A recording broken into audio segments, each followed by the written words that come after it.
Agent 47, the most ruthless, cold-blooded assassin in video game history. A man with no name, no past, only a barcode and a mission. We know him as the perfect killer. But what if Agent 47 is more than that? What if beneath the fiber wire and disguises lies a forgotten myth, one that has haunted humanity for thousands of years? In this video, we'll dive deep into the hidden lore of Hitman.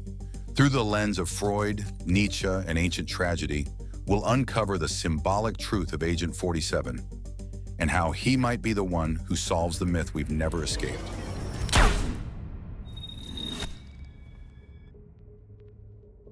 Hitman is a game where we step into the shoes of Agent 47, a genetically engineered assassin created in a lab to be the perfect killer.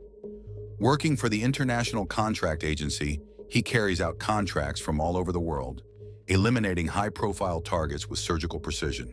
At first glance, the mission seemed disconnected, just a series of stylish murders for different clients. But if you look closer, a pattern begins to emerge. The targets aren't random, they're connected. And the truth hidden beneath these contracts leads us back to where it all began. In 1999, a man awakens inside a hidden underground facility. He has no name, only a barcode etched into the back of his head. A cold, disembodied voice guides him through a series of harrowing escape trials, and then, just as suddenly, sets him free. But this freedom sparks two haunting questions. Who imprisoned him in the first place? And more importantly, who decided to let him go? And why? To find the answers, we must journey back to the beginning, to the very place where Agent 47 was created and where his true story begins. 1962, Romania. In the shadows of a remote asylum, Dr. Otto Ort-Meyer, a former French Foreign Legionnaire turned geneticist, runs what appears to be a psychiatric institution. But beneath the surface lurks something far more sinister. In the basement, Ort-Meyer conducts illegal genetic experiments, creating human clones designed for a singular purpose: perfection in killing. His most successful creation is known only by a barcode. Trained from the very beginning to be the perfect assassin, 47 eventually becomes self-aware. With the help of a fellow clone, he escapes the Asylum. Shortly after his escape in 1999, Agent 47 is recruited by the ICA, the International Contract Agency. Operating in the shadows, the ICA serves as a neutral broker, connecting assassins with clients worldwide. The ICA quickly recognizes him as one of their most promising assets. His first official mission is to eliminate Li Hong, the leader of a powerful triad in Hong Kong. The job appears designed to escalate a gang war, or so it seems.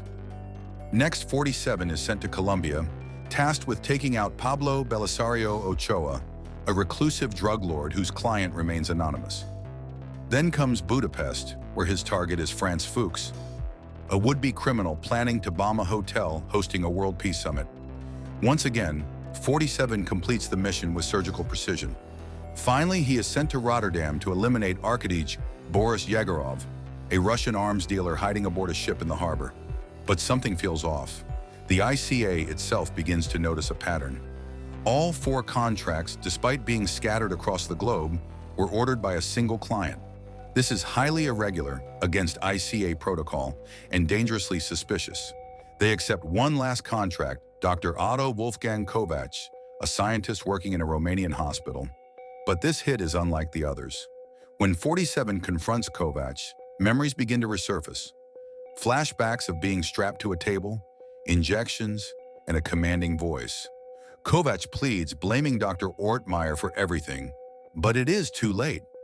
47 pulls the trigger, and then the truth starts to unravel.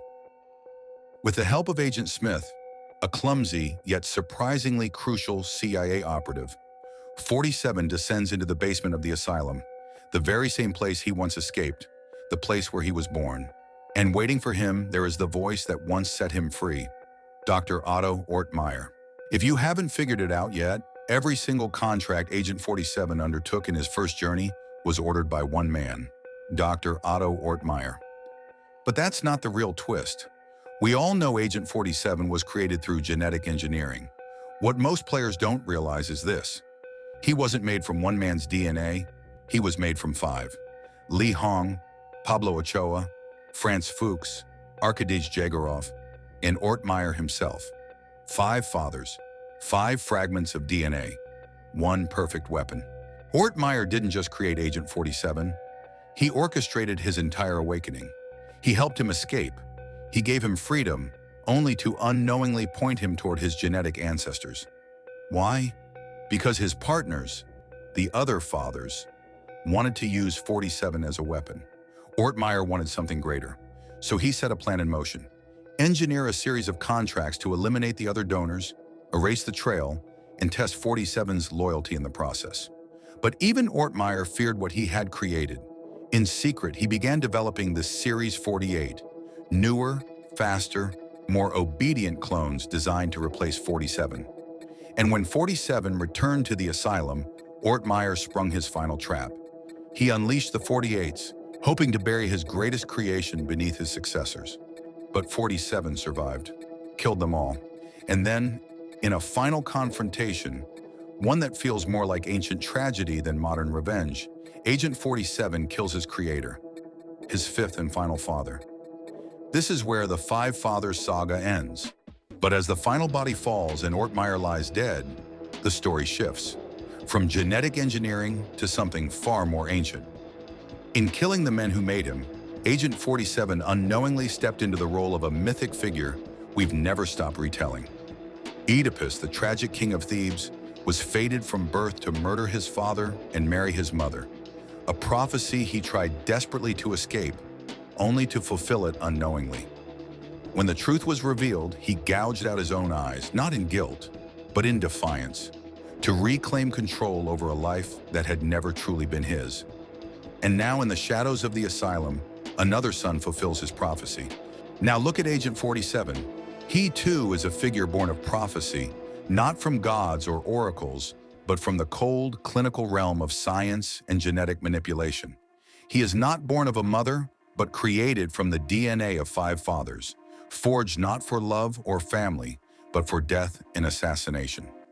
And just like Oedipus, he unwittingly kills his fathers one by one, not out of hatred nor out of revenge, but simply because that is the role he was designed to play. Agent 47 is a clone bred for killing, a perfect weapon carrying out contracts without question or hesitation. Each target he eliminates represents a piece of his genetic origin.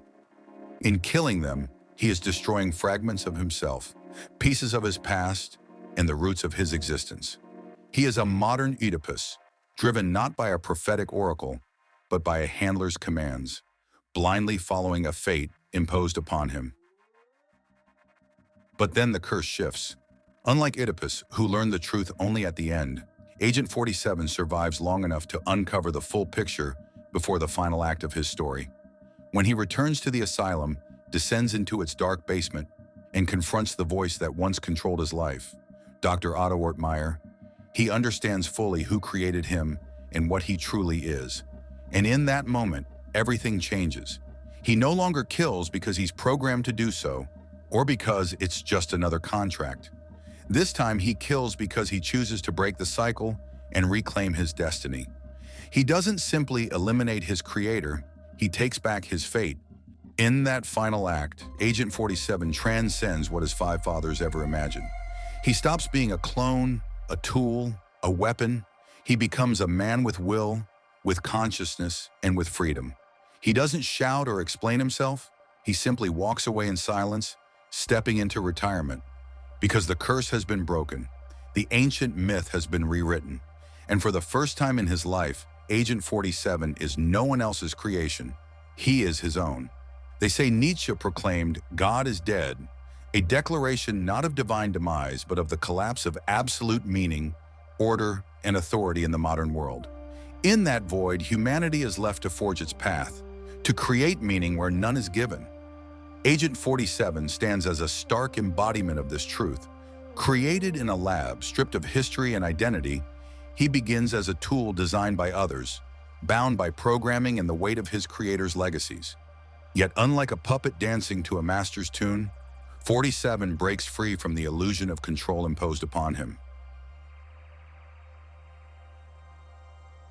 In this silence, in this deliberate choice, Agent 47 does not mourn what is lost.